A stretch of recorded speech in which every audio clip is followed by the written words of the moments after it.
1,34,000 ప్రభుత్వ ఉద్యోగుల్ని ఒకే ఒక నోటిఫికేషన్లో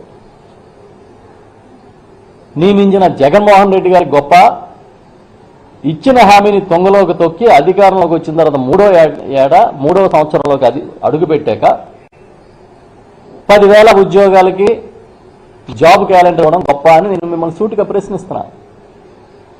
6 నెలలు తిరగకుండా అధికారంలోకి వచ్చిన వెంటనే 1,34,000 ప్రభుత్వ ఉద్యోగాల నియామకానికి నోటిఫికేషన్ ఇచ్చి సక్సెస్ఫుల్గా పూర్తి చేసి నియామక పత్రాలు అందజేసిన జగన్మోహన్ రెడ్డి గారి గొప్ప, మీరిచ్చిన హామీని తొంగలోకి తొక్కి అధికారంలోకి వచ్చిన తర్వాత 2 ఏళ్లు దాటిన తర్వాత 10,000 ఉద్యోగాల జాబ్ క్యాలెండర్ని ఇవాళ ఇచ్చి భుజకీర్తులు తగిలించుకుంటున్న మీ ప్రభుత్వం గొప్ప అని సూటిగా ప్రశ్నిస్తున్నాం. చెప్పండి.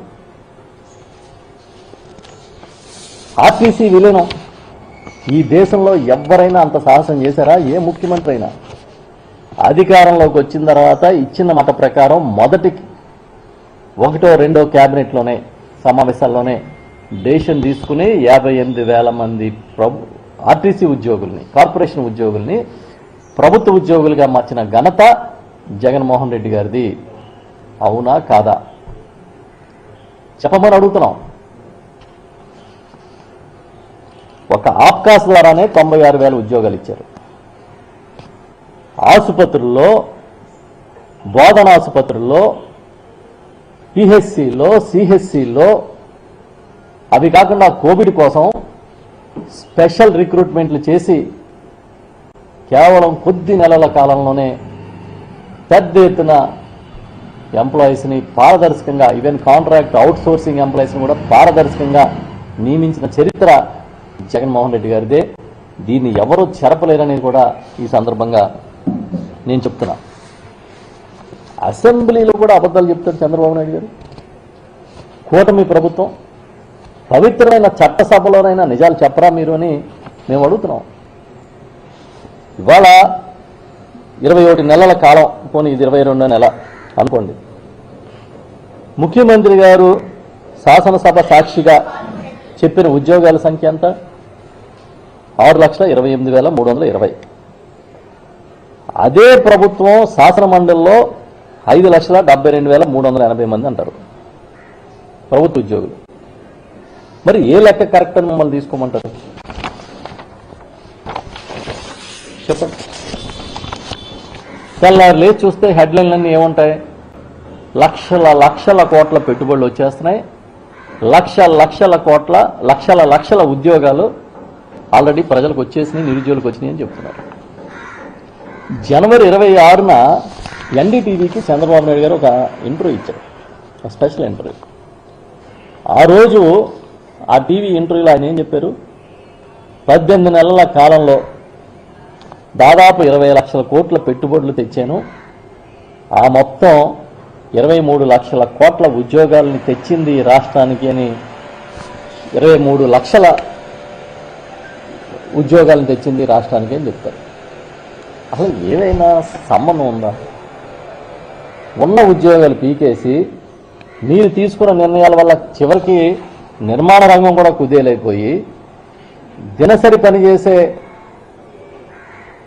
బిల్డింగ్ వర్కర్స్ కూడా పనిలేని పరిస్థితుల్లో, దిక్కుదోచని స్థితిలో మార్కెట్లు కుప్పకూలిపోతే ఈ రాష్ట్రం బ్రహ్మాండంగా ఉందని చెప్పుకోవడానికి మీకేం అనిపించట్లేదా?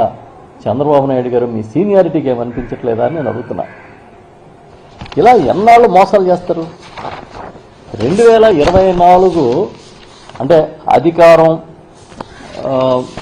రాకముందు, అంటే ఇంకా అధికారం 3-4 నెలల్లో వస్తుంది అనగా, అంటే జూన్లో కదా అధికారం వచ్చింది, మార్చి ఏప్రిల్లో ఉగాది వచ్చి ఉంటుంది. అప్పుడు చంద్రబాబు నాయుడు గారు ఏం స్టేట్మెంట్ ఇచ్చారా అని తీసా. నేను తీసి చూస్తే ఆ రోజు మాట్లాడిన దాంట్లోంచి ఒక ఇంట్రెస్టింగ్ పేరా నేను చదువుతున్నా. ఈరోజు పవిత్ర ఉగాది పండుగ, వాలంటీర్లకు తీపి కబురు చెబుతున్నాను. ఉగాది పూజ చేసిన తర్వాత ఈ విషయం మాట్లాడుతున్నాను. మీలో ఏ ఒక్కరిని తీసేయబోము. మీకు ఇప్పుడు ఇచ్చే దానికంటే ఇంకా బాగా మెరుగ్గా 5,000 కాదు 10,000 గౌరవ వేతనం ఇస్తాం. మా కూటమి ఈ హామీ ఇస్తుంది అని చంద్రబాబు నాయుడు గారు 2024 ఉగాదిలో చెప్పిన సందేశం హామీ. వచ్చిన తర్వాత అధికారంలోకి వచ్చిన తర్వాత అసలు వాలంటీర్ వ్యవస్థ ఎక్కడుంది అన్నాడు ఆయన. ఎవరిచ్చాడు జీవో అన్నాడు. ఉంటే చూపించమంటున్నారు కూటమి పెద్దలందరూ. ఈ పెద్దలు ఏం చెప్తారంటే వాలంటీర్ల వల్లనే 30,000 మంది అమ్మాయిలు మిస్ అయిపోయారని చెప్తారు. ఉంటే చూపించమని మళ్ళీ వాళ్ళే అంటారు. అలా చంద్రబాబు నాయుడు గారికి ఉగాది పండగ పూట పూజ చేసుకుని చెబుతున్నాను అని 2,66,000 2,70,000 మందికి ఇచ్చిన ఒక హామీని మీరు నిలబెట్టుకోలేక ఇవాళ ఒక వ్యవస్థనే గాలికి వదిలేసి నిరంతరం ఈ విధంగా ఆ రోజుకి హెడ్లైన్లు టచ్ చేసేలాగా మన పత్రికలు మన ఛానల్స్ మనల్ని కీర్తించేలాగా మాట్లాడితే సరిపోతుందా అని అడుగుతున్నా. మేము అడుగుతున్నాం డైరెక్ట్గా. సూపర్ 6 సూపర్ హిట్ ఎలాగయ్యింది చంద్రబాబు గారు చెప్పమని అడుగుతున్నాం. అలా అంటే ఆయన ఏం చెప్తారంటే ఆడబిడ్డ నిధి ప్రతి నెల 1,500 మహిళలకు ఇస్తానన్నదేమో P4కి టైఅప్ చేశాం, స్కిల్ డెవలప్మెంట్కి నిరుద్యోగ భృతిని టైఅప్ చేశాం, ప్రతి నెల 3,000 ఇస్తానన్న నిరుద్యోగ భృతి స్కిల్ డెవలప్మెంట్కి టైఅప్ చేశాం, కాబట్టి ఇచ్చినట్టు భావించండి అని చెప్తాడు ఆయన. ఇచ్చినట్టు భావించకపోతే ఎవరైనా ఇంకా సూపర్ 6 ఇవ్వలేదంటే వారి నాలుక మందం అని ఒక స్టేట్మెంట్ ఇచ్చాడు ఆయన. నేను అడుగుతున్నా, ఈ రాష్ట్రంలో 18 ఏళ్ళ నుంచి 59 ఏళ్ళు ఉన్న స్త్రీమూర్తులందరినీ, మహిళా శక్తిని మీకెవరికన్నా నెలకి 1,500 అందుతున్నాయా? ఈ రాష్ట్రంలో వేలాది నిరుద్యోగులు, లక్షలాది నిరుద్యోగులు ఉన్నారు. మీకెవరికన్నా ఒక్క నిరుద్యోగి కన్నా 3,000 రూపాయల చొప్పున మీకు నిరుద్యోగ భృతి ఇచ్చారా? ఈ రెండు సూపర్ 6 హామీలే కదా. పోనీ అరకొరగా అమలు చేస్తున్న మీ అన్నదాత సుఖీభవ లేకపోతే తల్లికి వందనం కాసేపు పక్కన పెట్టి మాట్లాడదాం. ఈ రెండిట్లో ఎవరికన్నా మీరు ₹1 అకౌంట్లో వేశారా? వేయకుండా దీన్ని స్కిల్ డెవలప్మెంట్కి టైఅప్ చేసాం, దాన్ని తెలుగుదేశానికి టైఅప్ చేసాం అంటే ఎలాగో అవుద్ది?